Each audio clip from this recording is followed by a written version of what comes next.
大家好，以前細個如果上美勞堂要畫維港嘅話呢，我必然咧會畫兩座建築物，一座呢就係菠蘿包，即係太空館啦，另一座呢就一定係康樂大廈。大家先唔好挑戰我點解將佢哋畫埋一齊，但係呢個絕對係反映咗康樂大廈喺香港人心目中作為摩天大廈嘅始祖地位。冇錯啦，今日嘅主角呢就係好多人叫我介紹嘅怡和大廈，就係前稱康樂大廈嘅建築物。我會帶大家了解下佢嘅歷史、建築設計同埋佢嘅未來方向，希望大家可以睇到最後啊！多謝大家收睇 GNG 香港日常呢一個頻道。我哋主要咧係對香港嘅建築同埋一啲文化活動作簡單嘅記錄，歡迎訂閱，留意我哋嘅新片啦！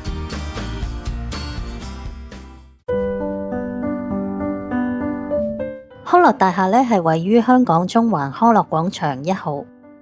嗰個地段咧係60年代中區嘅新填海土地，喺1970年6月進行拍賣，土地面積咧係53,000平方尺。底價係5300萬港元，當時咧係吸引咗18個財團去競投，最後置地咧係以底價5倍，即係2.58億港元投得，成為咗70年代嘅地王。1970年嘅2.58億港元究竟係咩概念呢？就係能夠買起99棟美孚新村嘅一半份額。呢一個咧對於當時啱啱從6、7暴動恢復過嚟嘅香港嚟講咧，係瘋狂嘅投資。曾經有傳聞呢，置地肯開出呢一個天價嘅條件呢，就係要求佢北面嘅海景永久不被遮擋。呢個傳聞呢，從來都冇得到官方證實噶。而怡和集團嘅歷史檔案部呢，甚至乎係間接否定，聲稱呢冇文件冇真相。如果大家有睇過中環郵政總局嗰條片嘅話呢，都有提及傳聞郵局嗰個位置呢，原本咧係要起一座30層高嘅政府綜合大樓，但賣地之後咧就變成咗120尺高嘅5層建築。而恒基嘅新海濱3號用地 Central Yards 項目建築方案咧，亦都係維持差不多嘅高度。咁究竟呢一個條件係咪真實存在呢？我諗大家可能要自己腦補一下啦。如果大家有睇過怪獸大廈嗰條片嘅話咧，都知道1969年政府開始實施街影法，就係要求喺街道中心向兩邊畫一條76度嘅斜角線，建築物咧係唔可以超越嗰條線噶，以保持公眾地方適當嘅日照。呢一條法例咧係直到1987年先至廢除，所以建於70年代嘅康樂大廈咧，即使係摩天大廈都唔能夠例外。如果我哋由高空俯視佢嘅地盤嘅話咧，就會發現康樂大廈咧並唔至中噶，而可以話係失蘇一角。呢個咧係由於佢嘅東面同埋北面咧係一條兩線行車嘅小路，而西面同埋南面咧就係6線以上嘅幹道，所以失蘇一角能夠符合街影法之餘咧，亦都可以將公共空間集中化，增加佢嘅實用性。對於呢塊土地嘅開發咧，置地曾經研究過好多唔同嘅方案。例如好似置地廣場一樣，打造成包括商場、酒店同埋辦公樓嘅綜合大樓，但係最終咧都係決定建成純辦公樓。原因咧係中環嘅商業核心咧仍然都係集中喺遮打道、德輔道中一帶，中間咧係俾干諾道劏開咗核心區，至到當時海旁嘅人流。而呢一個決定咧亦都造就咗佢成為摩天大廈嘅高度。點解呢？因為當唔使起橫向嘅商場嘅時候咧，就可以將可用面積向上搭高，轉化成7層嘅樓面。另外咧，呢一個地皮嘅可使用上蓋面積比係65%，但係為咗符合街影法咧，項目實際上咧只係用咗大約36% 嘅地皮面積。於是咧，剩低嘅34,000平方尺嘅土地面積咧，就貢獻成為公共空間，成為咗現時嘅康樂花園。呢一個做法咧，亦都令到大廈咧獲得額外嘅地積比，相等於9層嘅樓面。如果比較50年代同埋70年代嘅舊照片嘅話咧，就會睇到呢一度咧多咗一條白色嘅天橋。佢其實咧係因為康樂大廈而起噶。起呢條天橋嘅原因呢，係因為大廈地面係闢作公共空間，置地咧係必須要提供適當嘅路徑，令到市民咧能夠跨越干諾道中呢一條超闊嘅幹道，去到康樂花園去享用呢一個公共空間。另外咧，呢一條天橋咧仲有另一個使命嘅。康樂大廈咧同我之前介紹過嘅匯豐總行一樣，都係鋪設咗管道抽取海水，去到為空調系統冷卻，而水管呢就係藏喺行人天橋嘅下方啦。而呢一條天橋亦都構成咗中區行人天橋系統嘅重要部分。如果你熟悉中環地理嘅話呢，你係可以唔使擔遮遊走中區各個大廈嘅。系統由置地喺1965年建成第一條冷氣行人天橋開始，經過政府同埋各個地產商嘅相互配合之後，覆蓋嘅範圍包括東至文華東方、太子大廈、匯豐總行，南至中匯大廈、娛樂行，北至天星碼頭，西至信德中心、西港城，中間呢仲可以由 IFC 通過恒生總行、中環街市接駁到去中環嘅半山扶手電梯，地底呢亦都可以接駁港鐵嘅中環站、香港站，甚至係上環站，發展出咁龐大嘅有蓋行人天橋系統，相信置地當初起第一條天橋嘅時候呢都冇諗過。康樂大廈樓高52層，總建築高度呢係178.5米。係當時香港甚至乎係亞洲嘅首棟摩天大廈，建築費係1.2億港元，由金門建築承建。佢喺1971年10月開始動工，1973年4月就已經完成啦。由動工至到完成呢，只係用咗1030日左右啫。對於一座52層高嘅建築物嚟講呢，興建嘅速度之快呢，可以話係創舉。點解要趕頭趕命呢？因為地價咧係攤分10年去俾錢嘅，所以越早入伙收租咧，資金鏈嘅風險咧就越低。能夠達成1030日呢一個效率咧，係取決於2個重大嘅施工決定。結構工程師咧係選擇咗打樁嘅方法咧去建構地基，施工嘅速度咧係比沉箱快得多，亦都免卻咗地下水帶嚟嘅困擾。佢哋用咗1400幾支直徑55cm 嘅預製鋼筋混凝土樁柱去支撐50幾層，總共14萬噸嘅重量。而樁柱裏面嘅鋼筋呢係本地生產嘅，由兆榮鋼鐵廠供應。佢哋係香港唯一嘅大型軋鋼廠，主要係由退役船拆除落嚟嘅鋼材回收加工成為螺絲紋嘅鋼筋。無論摩天大廈有幾高啦，香港建築施工咧都係慣用搭棚嘅，因為又靈活啦，又快又穩陣。但金門建築咧就並未使用傳統搭棚，而係破天荒採用一個高3層嘅移動式升降工作平台。工人咧喺平台上面建每一層嘅樓面同埋外牆，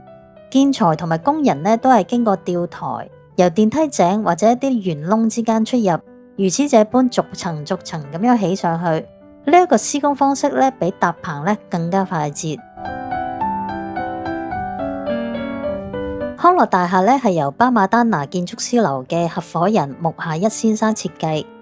佢生於1933年，係一名加拿大籍嘅日裔建築師。佢喺美國麻省理工修讀建築。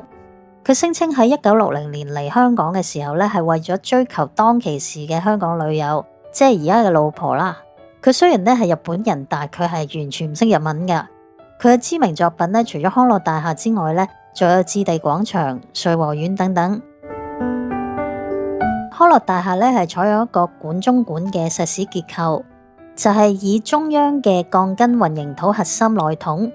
用嚟做電梯井、樓梯同埋機電管道等等，再配合外立面排列緊密嘅鋼筋混凝土梁柱作為外筒結構。佢哋之間咧係以樓層嘅樓板同埋橫梁去連接，兩者產生嘅協同效應咧，可以容許3寸半嘅搖晃幅度去抵禦強風。呢一個結構咧，亦都使到內部嘅辦公區域完全唔需要支柱，從而咧增加咗樓面嘅實用面積。由於大廈係起喺一個較為鬆軟嘅填海土地上面，為咗令到大廈變得輕盈，減少承重壓力咧，結構外牆咧其實係越高越薄㗎。如果我哋細心去觀察嘅話咧，就可以睇到成棟大廈咧係分成5個區域，每一個區域嘅外牆厚度咧係向上遞減嘅。最底咧係15寸，最高咧係6寸。康樂大廈嘅圓形窗戶咧係多達1748個，每一個直徑係2米，置中於一個四方形嘅邊框之中。建築師穆夏一先生咧成日都話，呢個圓窗設計嘅創作靈感咧係嚟自佢老婆張婉兆。當時穆夏一咧喺屋企嗰度構思唔同形狀嘅窗戶，咁佢嘅妻子咧經過嘅時候就搭爹啦，話佢啲設計咧太沉悶乏味，點解唔試下圓形呢？於是就造就咗呢一個標誌性嘅大廈特色。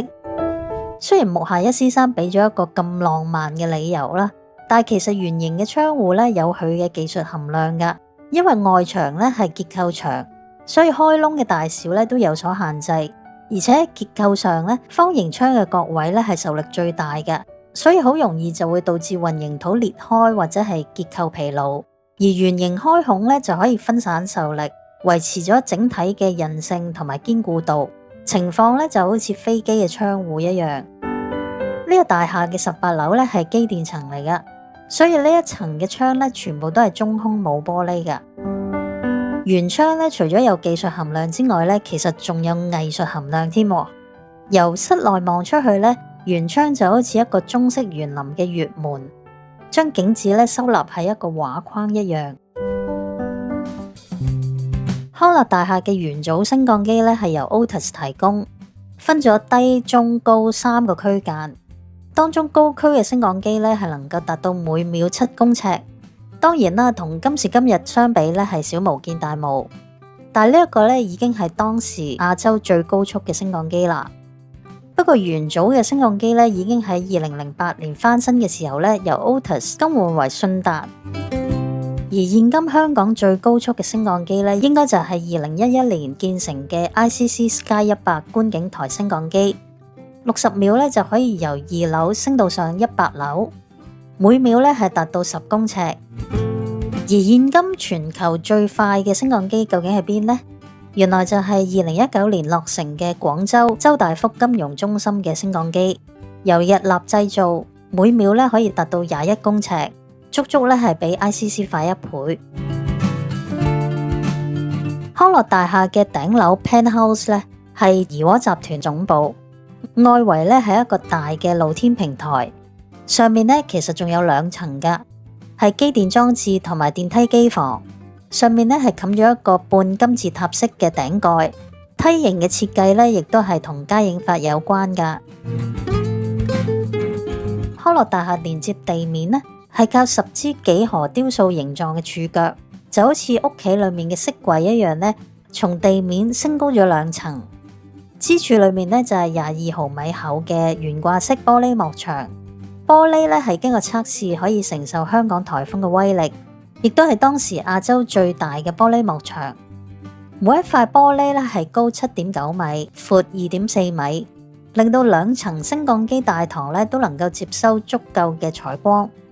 喺入口處咧有一個簷篷，用2支柱腳嘅牆身咧去支撐，佢亦都帶有一啲幾何嘅設計。而廣場水池上面嘅 Double Oval 雕塑咧係以銅鑄造，由英國藝術家 Henry Moore 創作。2個圓圈咧同大廈嘅圓窗咧係互相呼應噶。而家睇到嘅大堂牆身咧係經過1988年翻新嘅，由意大利綠色大理石鋪砌。但原本咧，原來係極具科幻感嘅不鏽鋼掛板。地庫而家係美食廊，但最初咧原來係一個科幻感強烈嘅商場。大廈外圍咧係建有5個半下沉式嘅樓梯，引入天然光入到地庫，並且將所有大廈內嘅走火通道出口咧引領到呢一個下沉式樓梯嘅前面。連接呢一個樓梯逃生，呢一種處理手法咧喺一般辦公樓咧都唔係太常見。康樂大廈原先嘅外牆咧係以白色紙皮石鋪砌嘅，但因為大廈咧係位於海邊，所以令到紙皮石咧經常剝落，於是就喺1982年到1984年期間呢進行咗外牆大翻新，改以日本進口嘅鋁板覆蓋，睇起上嚟咧係更加有科幻感。當時嘅翻新費用咧係超過6300萬港元噶。除咗建築物本身呢，呢個項目嘅平面設計呢，亦都係非常之值得欣賞嘅一環。設計師呢係猶太人 Henry Steiner 石漢瑞，佢係生於1934年奧地利嘅維也納，但5歲嘅時候呢，就已經移居紐約啦。喺1961年，27歲嘅佢呢，就被公司派遣到香港參與一個項目，造就咗佢喺1964年喺香港建立佢自己嘅設計公司。佢係被稱為香港設計之父，好多間大企業例如匯豐啦、渣打啦、牛奶公司等等呢，都係由佢操刀平面設計。呢一座大廈原生嘅 logo 同埋 signage 呢，都係佢嘅手筆嚟噶，配合咗圓形同埋科幻感，各種 signage 例如升降機嘅層數數字啦、洗手間、出口標示等等呢，都係好有感染力噶。如果能夠保留到而家嘅話呢，就好啦。康樂呢個名呢，係源自佢身處嘅位置，因為佢嘅兩端呢係連接干諾道中嘅地段，取其干諾嘅諧音。而干諾道嘅命名呢，就要追溯到去1890年英國王子干諾公爵訪港，佢係維多利亞女王嘅第3個仔。為咗紀念訪港一事呢，所以就將1903年通車嘅新海旁道路以佢命名。最初圍繞住大廈嘅3條內街呢，原名呢係怡樂街、海樂街同埋星樂街，但係喺1975年呢就俾政府合併，並且參照咗康樂大廈嘅名呢，將佢命名為康樂廣場。而點解康樂大廈而家係叫做怡和大廈嘅呢？呢一個係由於1988年怡和集團呢將佢嘅總部遷入，作為第4代嘅總部大樓，自此就改名為怡和大廈。怡和洋行嘅尖塔型屋頂嘅第2代渣甸大廈，其實係位於畢打街嘅20號，即係而家會德豐大廈嘅位置。後嚟又喺1956年重建成17層嘅第3代渣甸大廈，直到1970年呢就易手俾會德豐。如果你問我中意叫佢做怡和大廈定係康樂大廈呢？我都係中意叫佢康樂大廈。你呢？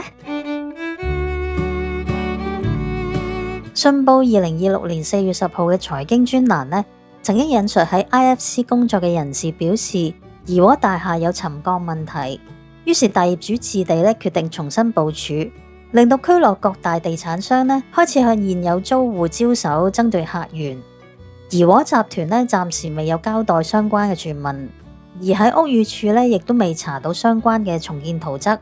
所以呢一個呢暫時都係一個猜測嚟嘅啫。關於康樂大廈介紹呢就到呢一度啦。大家睇完呢條片之後，對於邊一個內容印象最深呢？唔知大家有冇睇晒呢？歡迎留言話我聽。如果中意呢條片嘅話，歡迎讚好、訂閱、留言。多謝大家收睇，我哋下次再見，拜拜。Once in a while I dream. Once in a while I think of you. I reminisce on days gone by when you and I